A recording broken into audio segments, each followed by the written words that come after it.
Hello, কি রে কই তোরা? কি রে তোর কথা এরকম লাগতেছে কা? কোনো কিছু হয়েছে নাকি? তোরা কই আগে আমার এটা কর।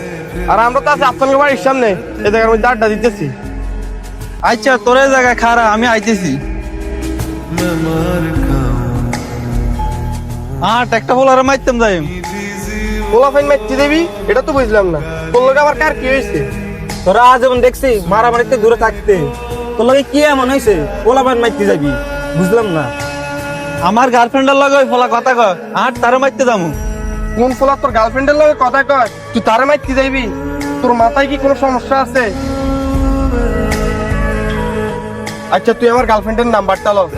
বুঝলাম না তুই এটা কি কইতেছস? তোর গার্লফ্রেন্ডের নাম্বার দিয়ে আমি কি করবো? তোর কাছে নাম্বার উড়াইছি, তুই নাম্বার উড়ে। আচ্ছা নাম্বারটা দে। 016-190।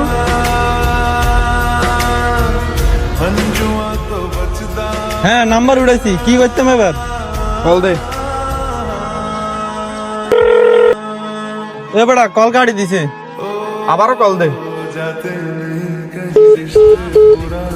কি রে ব্লক মারি দিছে? ব্লক মারি দিছে না?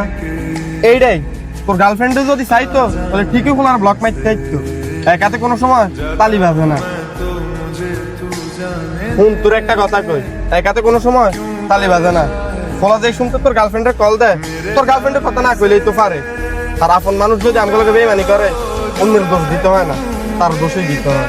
ঠিকই কইছস রে, ওই ফলা দোষ দেখার আগে আমি তার দোষটা দেখার উচিত ছিল। আচ্ছা বাদ দে, আল্লাহ যা করে ভালোর জন্যই করে।